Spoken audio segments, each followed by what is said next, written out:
Hello brothers and sisters, तो कैसे हैं आप लोग। आई होप कि आप लोग सभी अच्छे होंगे, अपने घरों में होंगे, सुरक्षित होंगे और पढ़ाई कर रहे होंगे। तो मैं हूं अंशु और ये है हमारा और आपका खूबसूरत सा चैनल हल्ला बोल केमिस्ट्री क्लासेस, जिसमें आप सभी बच्चों का बहुत बहुत बहुत स्वागत है। तो चलिए, जैसा कि आप लोग देख रहे हैं, हमने आज के टॉपिक को बोर्ड पर लिख रखा है, variation of periodic properties of elements along A group, यानी कि तत्वों के आवर्ती गुणों का समूह के अनुदिश परिवर्तन। ये हमारे पीरियोडिक क्लासिफिकेशन ऑफ एलिमेंट्स का वीडियो लेक्चर नंबर 7 है। अगर जिन बच्चों ने इस चैप्टर से रिलेटेड हमारी पिछली वीडियोस को नहीं देखी हो या जिनका ये छूट गया है, तो उन्हें घबराने की कोई जरूरत नहीं है, क्योंकि मैंने आज के वीडियो के डिस्क्रिप्शन बॉक्स में उसका लिंक डाल रखा है। तो आप लोग उस लिंक पे जा करके पिछली वीडियोस को देख सकते हैं और पढ़ाई कर सकते हैं। तो चलिए, बिना देर किए स्टार्ट करते हैं अपने टॉपिक को। तो जैसा कि आप लोग देख रहे हैं कि हमने ग्रुप फर्स्ट के कुछ एलिमेंट्स के एग्जांपल ले रखे हैं। कुछ एलिमेंट्स क्या, यानी कि सारे के सारे एलिमेंट्स को मैंने लिख रखा है। देखिए, hydrogen, lithium, sodium, potassium, rubidium, caesium और फ्रांसियम। और इसको याद करने का क्या टेक्निक मैंने बताया था, हेलिना करे रब से फरियाद, यानी कि हेलिना नाम की लड़की और वो रब से फरियाद करती है। तो चलिए, अब हाइड्रोजन का एटॉमिक नंबर क्या होता है भाई। एटॉमिक नंबर यानी परमाणु संख्या। परमाणु संख्या हम किसको कहते हैं, नंबर ऑफ प्रोटॉन को, यानी कि प्रोटॉनों की संख्या क्या कहलाती है, परमाणु संख्या। तो हाइड्रोजन का एटॉमिक नंबर कितना होता है भाई, 1 होता है। लिथियम का 3 होता है, सोडियम का 11, पोटासियम का 19, रुबिडियम का 37, सीजियम का 55, फ्रांसियम का 87। तो चलिए, ये हमारा एटॉमिक नंबर हो गया। अब इलेक्ट्रॉनिक कॉन्फ़िगरेशन मैंने लिख रखा है प्रत्येक एलिमेंट का। देखिए, हाइड्रोजन का इलेक्ट्रॉनिक कॉन्फ़िगरेशन यानी कि इसका इलेक्ट्रॉनिक विन्यास क्या होता है भाई, 1 होता है। क्योंकि हाइड्रोजन एटम के इलेक्ट्रॉनिक कॉन्फ़िगरेशन जब हम इसका लिखते हैं तो उसके सेल में कितने इलेक्ट्रॉन होते हैं, 1 इलेक्ट्रॉन होते हैं, इसलिए इसका इलेक्ट्रॉनिक कॉन्फ़िगरेशन क्या हो गया, 1 हो गया। और लिथियम का एटॉमिक नंबर 3 होता है, यानी कि इसके सेल में टोटल 3 इलेक्ट्रॉन पाए जाते हैं, तो इसका इलेक्ट्रॉनिक कॉन्फ़िगरेशन 2 और 1। इसी प्रकार से सोडियम का 2, 8, 1, पोटासियम का 2, 8, 8, 1। तो चलिए, इसी प्रकार से और भी सारे एलिमेंट्स के जो बचे हुए एलिमेंट्स है उसके भी इलेक्ट्रॉनिक कॉन्फ़िगरेशन इसी प्रकार से लिखते हैं। तो हालांकि पीरियोडिक प्रॉपर्टीज दर्शाने के लिए ये 4 एलिमेंट्स के एग्जांपल काफी हैं। तो इसी के अकॉर्डिंग, इसी को बेस बना करके हम इसके सारे प्रॉपर्टीज के बारे में स्टडी करेंगे कि पीरियोडिक टेबल में, यानी कि किसी भी आवर्त, यानी कि मॉडर्न पीरियोडिक टेबल यानी कि आधुनिक आवर्त सारणी में जो एलिमेंट्स के जो पीरियोडिक प्रॉपर्टीज होते हैं, यानी कि तत्वों का जो आवर्ती गुण होता है, वो ग्रुप में यानी कि समूह में कैसे वैरी करता है। वैरी करना यानी कैसे चेंज होता है, बदलता है। तो चलिए, हमारा पहला प्रॉपर्टीज है नंबर ऑफ सेल्स, यानी कि कक्षाओं की संख्या। तो एलिमेंट्स के, तो हमारा पहला एटम है हाइड्रोजन और इसका इलेक्ट्रॉनिक विन्यास क्या हो गया भाई, इलेक्ट्रॉनिक कॉन्फ़िगरेशन 1। और मैंने ये एक एटम का एक शेप बनाया, जैसे देखिए, यानी कि हाइड्रोजन एटम में नंबर ऑफ प्रोटॉन कितने हैं, 1 प्रोटॉन है। क्योंकि इसका एटॉमिक नंबर क्या होता है, 1 होता है, तो नंबर ऑफ प्रोटॉन 1 है। तो चलिए, और इसमें सेल की संख्या क्या है भाई, एक सेल है। चूंकि जब इलेक्ट्रॉनिक कॉन्फ़िगरेशन लिखते हैं तो इसमें एक ही इलेक्ट्रॉन है, तो जो कि एक ही सेल में अरेंज हो जाते हैं। तो यानी कि, और ये क्या है हमारा बीच में न्यूक्लियस है। न्यूक्लियस यानी कि नाभिक, और न्यूक्लियस क्या होते हैं भाई, पॉजिटिव चार्ज होते हैं। या किसी भी परमाणु का, किसी भी एटम का जो न्यूक्लियस होता है, यानी कि जो नाभिक होता है, केंद्र होता है, वो क्या होता है, पॉजिटिव चार्ज होता है। पॉजिटिव चार्ज यानी कि उस पे धनावेश होते हैं। तो चलिए, तो इसमें नंबर ऑफ प्रोटॉन 1 है और ये यानी कि प्लस चार्ज है इसके बीच में सेंटर पे, और नंबर ऑफ इलेक्ट्रॉन भी क्या है, 1 है, यानी कि इसके सेल में नंबर ऑफ इलेक्ट्रॉन भी 1 है। तो चलिए, अब हम दूसरे एलिमेंट की तरफ बढ़ते हैं इसी ग्रुप में। दूसरा एलिमेंट क्या है भाई, लिथियम है। अब लिथियम में नंबर ऑफ सेल देख रहे हैं हम 1, 2। ये तो हमारा सेंटर हो गया जहाँ की 3 प्रोटॉन है, और सेल क्या हो गया, 1 और 2। एक मिनट, 1 और 2, इसमें सेलों की संख्या 1 थी।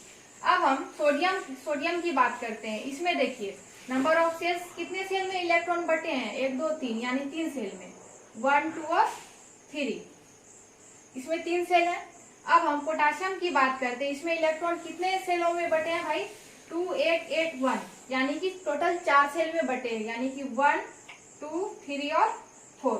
तो इस प्रकार से देख रहे हैं कि जब हम डाउन ए ग्रुप, यानी कि किसी ग्रुप के नीचे अगर हम आ रहे हैं, ग्रुप के अनुदिश आ रहे हैं, तो हम क्या देख रहे हैं कि नंबर ऑफ सेल्स, यानी कि कक्षाओं की संख्या क्या हो रही है? बढ़ रही है, इंक्रीज कर रही है। Did you understand? जैसा कि आप लोग देख रहे हैं, मैंने यहाँ पे एग्जांपल भी लिख रखा है। तो चलिए, तो हम लोगों ने क्या देखा भाई कि डाउन द ग्रुप, यानी कि ऊपर से नीचे आने पर, टॉप टू बॉटम, हमने क्या देखा कि नंबर ऑफ सेल्स की संख्या बढ़ रही थी। तो ये क्या लिखेंगे? इंक्रीजेज, इंक्रीज कर रही है। या इसको आप इस तरह से भी लिख सकते हैं, एरो का साइन दे करके ऐसे, यानी ऊपर की तरफ, यानी कि इंक्रीज कर रही है, जैसे कि हम डाउन द ग्रुप नीचे आ रहे हैं। ठीक है, चलिए अब एटॉमिक साइज की बात करते हैं, यानी कि परमाणु का आकार। दूसरा प्रॉपर्टी क्या लिया हमने? एटॉमिक साइज, यानी कि परमाणु का आकार। अब एटॉमिक साइज क्या है कि सेंटर से, यानी कि न्यूक्लियस से जो बाहरी कक्षा, यानी कि आउटर सेल के बीच का जो डिस्टेंस होता है, वो क्या कहलाता है? एटॉमिक साइज, यानी कि परमाणु का आकार। तो हमने क्या देखा भाई कि यहाँ से इस सेंटर, यानी कि न्यूक्लियस से जो उसके आउटर सेल की जो बीच का डिस्टेंस है, वो इतना है। फिर जैसे जैसे हम नीचे की तरफ बढ़ रहे हैं, ये चीज बढ़ते जा रहा है, जैसे जैसे नंबर ऑफ सेल बढ़ रहे हैं, उसी प्रकार से इसका एटम का साइज भी क्या हो रहा है? बढ़ रहा है। न्यूक्लियस से जो आउटर सेल का जो डिस्टेंस है, वो भी क्या हो रहा है भाई? इंक्रीज कर रहा है। तो हम यहाँ पे क्या लिखेंगे? एटॉमिक साइज क्या हो रहा है भाई? नीचे आने पर इंक्रीज कर रहा है। इंक्रीज करना यानी कि बढ़ना, इसको आप इस तरह से भी डिनोट कर सकते हैं। अंडरस्टैंड? तो चलिए, अब अगला प्रॉपर्टी आता है वैलेंस इलेक्ट्रॉन। वैलेंस इलेक्ट्रॉन यानी कि संयोजी इलेक्ट्रॉन। तो वैलेंस इलेक्ट्रॉन सिंपली हम किसे कहते हैं? तो किसी भी एटम के, यानी कि किसी भी परमाणु के जो आउटर मोस्ट ऑर्बिट में पाए जाने वाले इलेक्ट्रॉन है, यानी कि बाहरी कक्षा में जो इलेक्ट्रॉन पाए जाते हैं, उसे हम क्या कहते हैं? Valence electron. वैलेंस इलेक्ट्रॉन यानी कि संयोजी इलेक्ट्रॉन। तो चलिए, अब हम क्या देख रहे हैं कि जब हमने इसका इलेक्ट्रॉनिक कॉन्फ़िगरेशन लिखा, तो उसके बाहरी सेल में जो इलेक्ट्रॉन पाए जा रहे हैं, कौन कौन, नंबर ऑफ इलेक्ट्रॉन्स कितनी है भाई? इसमें 1 है, क्योंकि इसमें कक्षा की संख्या तो एक ही सेल है, इसमें एक ही इलेक्ट्रॉन है। इसमें दो सेल है, और इसके जो आउटर सेल है उसमें भी 1 इलेक्ट्रॉन है, इसमें भी 1 है, इसमें भी 1 है। अगर नीचे भी कॉन्फ़िगरेशन लिखे तो उसमें भी 1 आएगा। तो इस प्रकार से हम क्या देखते हैं कि जब हम ऊपर से नीचे की तरफ आते हैं किसी ग्रुप में, तो एलिमेंट्स के जो आउटर सेल में जो इलेक्ट्रॉनों की संख्या होती है, वो क्या हो रही है? सेम हो रही है, यानी एक ही आ रहा है, समान आ रहा है, 1 आ रहा है। तो हम क्या लिखेंगे? सेम हो रहा है। वैलेंस इलेक्ट्रॉन क्या हो रहा है? ऊपर से नीचे आने पर सेम हो रहा है। सेम यानी कि इक्वल, समान, एक है। कितना है भाई? 1 है। चलिए, अब वैलेंसी की बात करते हैं हम। वैलेंसी यानी कि संयोजकता। अब देखिए, वैलेंस इलेक्ट्रॉन अलग चीज है और वैलेंसी अलग चीज है। बहुत लोग या बहुत बच्चे दोनों को सेम ही मानते हैं कि भाई वैलेंस इलेक्ट्रॉन इसका 1 हो गया तो वैलेंसी भी 1 हो गया। ऐसा नहीं है। वैलेंसी होता है कि किसी भी एलिमेंट की जो कंबाइनिंग कैपेसिटी होती है, यानी कि दूसरे अदर एलिमेंट के साथ जो संयोग करने की जो क्षमता होती है, उसे हम क्या कहते हैं? वैलेंसी कहते हैं। वैलेंसी यानी कि संयोजकता। तो चलिए, वैलेंसी को हम वैलेंसी जो होती है वो वैलेंस इलेक्ट्रॉन को भी लिख सकते हैं, बट अगर वैलेंस इलेक्ट्रॉन हमारा 4 से कम हो तो हमारा वैलेंसी भी वही हो जाएगा। अगर वैलेंस इलेक्ट्रॉन जो होता है अगर 4 से अधिक हो तो उसमें हम 8 को माइनस कर देंगे।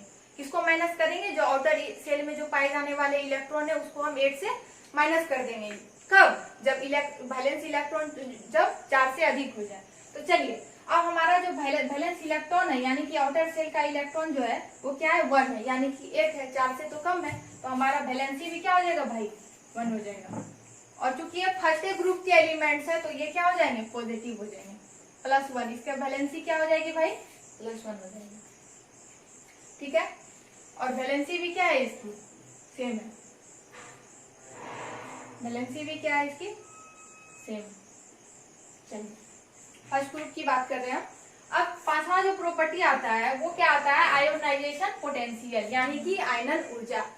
सिंपली अगर हम इसको डिफाइन करें, आयोनाइजेशन पोटेंशियल क्या है, तो the amount of energy required to remove an electron from a outer shell, यानी कि जो एनर्जी की जो मात्रा जो रिक्वायर्ड होती है, क्यों रिक्वायर्ड होती है कि आउटर सेल में जो इलेक्ट्रॉन पाए जाते हैं उसको रिमूव करने के लिए जितनी एनर्जी की जरूरत होती है वो क्या कहलाती है भाई, आयोनाइजेशन पोटेंशियल। तो चलिए आउटर सेल में हम देख रहे हैं जो इलेक्ट्रॉन है अब उसको रिमूव करना है, उसको हटाना है, बाहर निकालना है, ठीक। और उसको बाहर निकालने के लिए कितनी एनर्जी की जरूरत होगी, और उसी जरूरत को हम क्या बोलते हैं, उसी एनर्जी की जरूरत को हम बोलते हैं आयोनाइजेशन पोटेंशियल। तो ऊपर से आने पर अब हम देखेंगे कि क्या आयोनाइजेशन पोटेंशियल या आयोनाइजेशन एनर्जी क्या सेम होती है या बढ़ती है या घटती है। क्योंकि देखिए हमारा जो पहला आइटम है हाइड्रोजन है, ठीक है, और उसमें आउटर सेल में एक इलेक्ट्रॉन है। जब एक इलेक्ट्रॉन है और इसका एटॉमिक साइज भी क्या है भाई, छोटा है, क्योंकि इसमें नंबर ऑफ सेल 1 है और एटॉमिक साइज छोटा होने की वजह से ये इलेक्ट्रॉन जो है इस प्रोटॉन से ज्यादा बंधे हुए, क्या है, ज्यादा बंधे हुए, क्योंकि ये इसके नजदीक है। तो ये नेगेटिव है इलेक्ट्रॉन और प्रोटॉन पॉजिटिव है, तो अब ये दोनों में क्या होगा, अट्रैक्शन होगा। जब अट्रैक्शन होगा तो ये प्रोटॉन जो इलेक्ट्रॉन को अपनी ओर अट्रैक्ट करेगा, खींचेगा, और खींचेगा क्योंकि यहाँ नंबर ऑफ सेल है, तो यह नंबर ऑफ सेल यानी कि 1 है, यहाँ पे सेलों की संख्या तो 1 है, और एटम का साइज क्या है, बहुत ही छोटा है, इस वजह से इसको आसानी से खींच पाएगा अपनी ओर।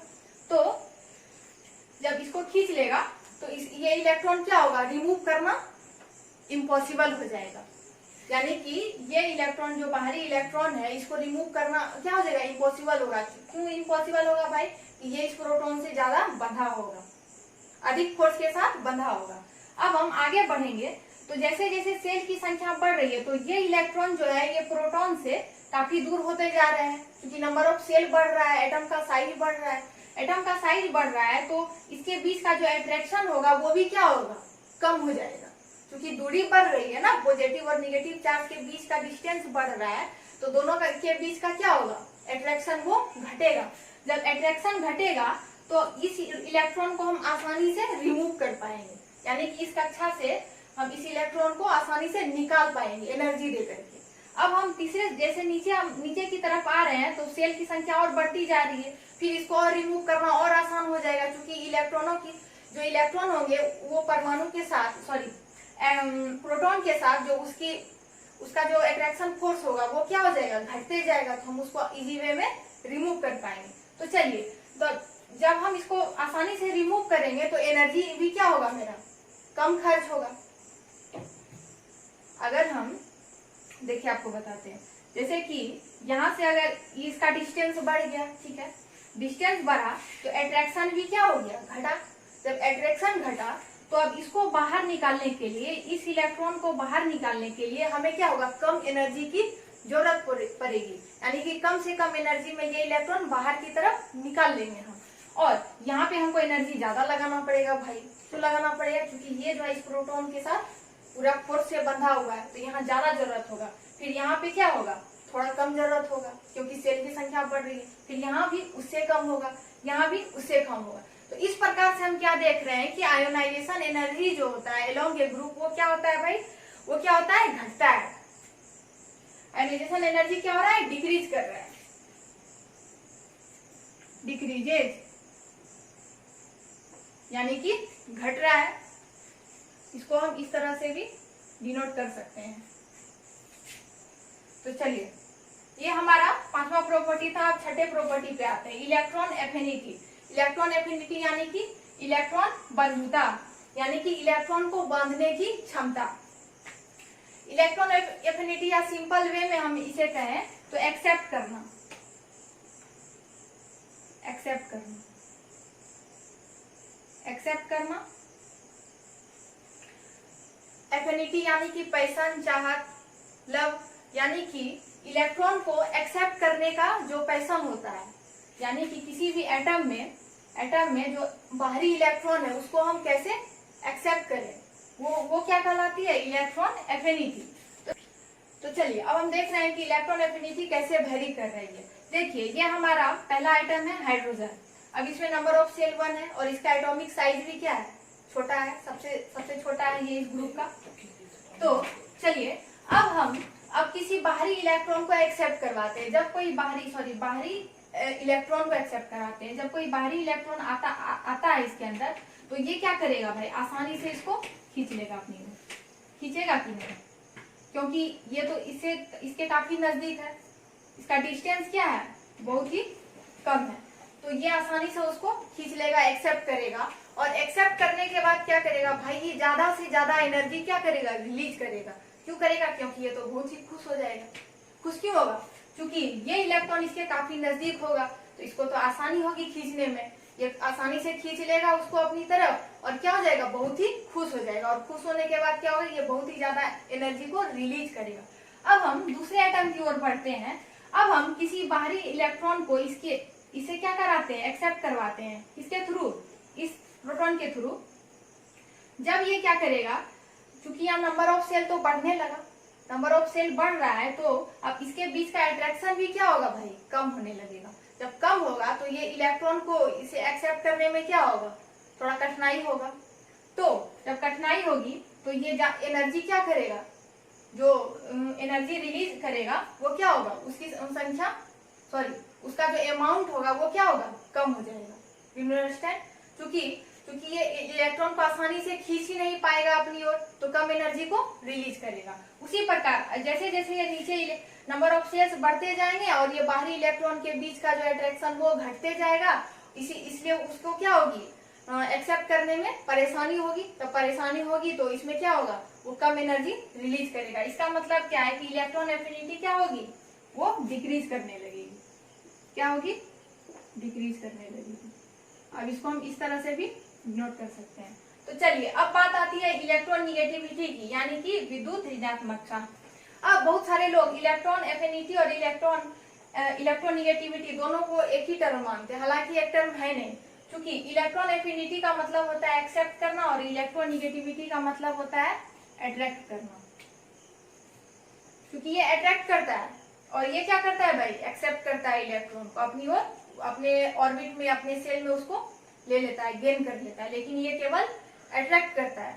ठीक है, तो अब अट्रैक्ट करने की जो इसकी कैपेसिटी होगी वो क्या होगी, कम होगी। कैसे कम होगी, अलोंग ए ग्रुप, क्योंकि नंबर ऑफ सेल्स क्या हो रहे हैं, बढ़ रहे हैं। जब नंबर ऑफ सेल्स बढ़ेंगे तो जो बाहरी इलेक्ट्रॉन होंगे उसके बीच और ये प्रोटॉन के बीच का तो आकर्षण क्या हो जाएगा, अट्रैक्शन फोर्स वो कम होगा। अभी तो आप लोगों ने देखा, अभी मैंने बताया कि जैसे जैसे नंबर ऑफ सेल्स बढ़ रहे थे, इलेक्ट्रॉन और प्रोटॉन के बीच का अट्रैक्शन भी क्या हो रहा था, घटते जा रहा था। तो वही अट्रैक्शन क्या कहला रहा है भाई, इलेक्ट्रॉन निगेटिविटी। तो ये क्या होगा भाई, डिक्रीज करेगा। तो चलिए डिक्रीज, ये भी घटेगा। तो आप लोगों ने देख लिया कि अलोंग ए ग्रुप आयनाइजेशन पोटेंशियल भी डिक्रीज कर रहा है, इलेक्ट्रॉन एफिनिटी भी डिक्रीज कर रहा है और इलेक्ट्रॉन निगेटिविटी भी डिक्रीज कर रहा है। ये कंटिन्यूअसली क्या हो रहा है, डिक्रीज हो रहा है, ये तीनों प्रॉपर्टी। अब बात आती है मेटलिक कैरेक्टर की। तो अब मेटलिक यानी कि धातु, मेटल यानी धातु। तो अब भाई कौन अच्छा, सबसे ज्यादा अच्छा मेटल कौन है, हम कैसे कहेंगे कि ये मेटल ज्यादा अच्छा है, ये मेटल कम अच्छा है। तो चूंकि मेटल जो होते हैं उसमें इलेक्ट्रॉन को लॉस करने की टेंडेंसी होती है, यानी कि वो इलेक्ट्रॉन को लॉस करते हैं, होते हैं। अंडरस्टैंड, तो जो आसानी से अपने इलेक्ट्रॉन को खो दे वो अच्छा मेटल हो गया, सबसे अच्छा मेटल। और जो थोड़ा कठिनाई से खोए, आसानी से नहीं खोना चाहता है, वो कम अच्छा मेटल हुआ। और जो सबसे ज्यादा अच्छा मेटल होता है उसका जो ऑक्साइड होता है, यानी कि मेटलिक ऑक्साइड जो होते हैं वो क्या होते हैं, बेसिक नेचर के होते हैं। तो जो सबसे ज्यादा अच्छा मेटल होगा उसका ऑक्साइड भी क्या होगा, उसका जो बेसिक ऑक्साइड होगा वो भी ज्यादा अच्छा, वो अच्छा बेसिक होगा। सॉरी, मेटलिक ऑक्साइड भी उसके क्या होंगे, बेसिक होंगे। तो चलिए अब हम मेटलिक कैरेक्टर की बात करते हैं। तो देखिए यहाँ पे ये कैसे वेरी कर रहा है, क्योंकि ये इलेक्ट्रॉन इस प्रोटॉन के साथ ज्यादा अट्रैक्ट है, इसमें अट्रैक्शन फोर्स अधिक है, तो ये आसानी से लॉस तो करेगा नहीं। और अब इसमें नंबर ऑफ शेयर्स बढ़ रहे हैं, अट्रैक्शन घट रहा है, तो ये आसानी से लॉस करेगा। अब ये तो और भी आसानी से लॉस करेगा, और ये जो है और भी आसानी से करेगा। इसी तरह से नीचे आते जाएंगे, नंबर ऑफ सेल्स बढ़ते जाएंगे, एटम का साइज बढ़ते जाएगा, तो लॉस करने की जो टेंडेंसी होगी वो भी बढ़ते जाएगी। तो इसका मतलब क्या है, ऊपर से नीचे आने पर मेटलिक कैरेक्टर भी क्या होगा, बढ़ते जाएगा। तो चलिए मेटलिक कैरेक्टर क्या हो रहा है भाई, इंक्रीज कर रहा है। कैसे इंक्रीज कर रहा है, क्योंकि ऊपर से नीचे आने पर हमने क्या देखा कि उसकी जो लूज करने की टेंडेंसी होती है इलेक्ट्रॉन को, वो भी बढ़ रही है। तो चलिए इंक्रीजेज। अब इसका जो बेसिक ऑक्साइड होगा वो भी क्या होगा, इंक्रीज करेगा। कैसे इंक्रीज करेगा? क्योंकि जो सबसे अच्छे मेटल होते हैं उसका जो ऑक्साइड होता है वो बेसिक नेचर का होता है। तो जो सबसे अच्छे मेटल होंगे उसका ऑक्साइड भी क्या होगा? बेसिक होगा, मोर बेसिक होगा। तो चलिए ये भी क्या होगा भाई? इंक्रीज करेगा। अब जैसे एग्जांपल ले लीजिए, अब बेसिक ऑक्साइड की बात करें, जैसे देखिए लिथियम है ऑक्साइड, इस पे चार्ज क्या होता है? -2 और लिथियम पे +1। अब ये ट्रांसफर करेंगे एक दूसरे से, यानी क्रॉस मल्टीप्लाई करेंगे तो क्या हो जाएगा? Li2O, ये इसके ऑक्साइड हो गए। अब हम बात करते हैं पोटाशियम की, इस पे +1 चार्ज, इस पे -2 चार्ज, तो यहाँ पे क्या हो जाएगा? K2O। अब Li2O अच्छा ये मेटलिक ऑक्साइड है या K2O ज्यादा अच्छा मेटलिक ऑक्साइड है? तो K2O ज्यादा अच्छा मेटलिक ऑक्साइड है। क्यों है? क्योंकि आसानी से पोटासियम जो है लिथियम के विथ रिस्पेक्ट ये आसानी से इलेक्ट्रॉन को लॉस कर देगा। तो चलिए, तो हमने क्या देखा? मेटलिक ऑक्साइड भी बढ़ रहे थे। अब बात आता है नॉन मेटलिक कैरेक्टर, यानी कि अधात्विक गुण। तो हमने देखा कि ऊपर से नीचे आने पर जब मेटलिक गुण बढ़ रहे थे तो इसका मतलब क्या है? मेटल के जस्ट अपोजिट होता है नॉन मेटल, तो उसके नॉन मेटल के गुण जो होंगे वो क्या होंगे? घट रहे होंगे। ठीक है, तो उसके जो नॉन मेटल के गुण क्या होंगे? घट रहे होंगे, डिक्रीजेज। ऊपर से नीचे आने पर मेटलिक कैरेक्टर बढ़ रहा है, इसका मतलब नॉन मेटलिक कैरेक्टर क्या हो रहा है? घट रहा है। अब जो सबसे ज्यादा अच्छा नॉन मेटल के जो ऑक्साइड होते हैं वो किस नेचर के होते हैं भाई? एसिडिक नेचर के होते हैं। ये चीज आप लोग याद रखिएगा कि मेटल के जो ऑक्साइड होते हैं वो बेसिक नेचर के होते हैं और नॉन मेटल के जो ऑक्साइड होते हैं वो एसिडिक नेचर के होते हैं। तो इसका मतलब एसिडिक ऑक्साइड भी क्या होगा? इसका डिक्रीज करेगा, क्योंकि ऊपर से नीचे आने पर बेसिक ऑक्साइड बढ़ रहा है, तो इसका मतलब क्या है? एसिडिक ऑक्साइड भी घट रहा है। तो चलिए, अब यहाँ पे हम लोगों का खत्म होता है variation of periodic properties of element along A group. तो हम लोगों ने देख लिया कि किसी ग्रुप के अकॉर्डिंग जो एलिमेंट्स के जो पीरियोडिक प्रॉपर्टीज होते हैं वो कैसे वेरी करते हैं। तो चलिए, आई होप कि आप लोगों को ये वीडियो पसंद आई हो। अगर पसंद आई हो तो अच्छी बात है, और अब हम लोग तब तक के लिए आप लोग इसे पढ़िए, रिवाइज कीजिए, देखिए, और जहाँ कहीं भी समझने में कोई परेशानी हुई हो तो आप लोग मुझे कमेंट करके जरूर बताएं। मैं कोशिश करूंगी कि और भी अच्छे तरीके से आप लोगों को समझा पाऊं और बता पाऊं। तो तब तक के लिए all the very best and thanks for watching.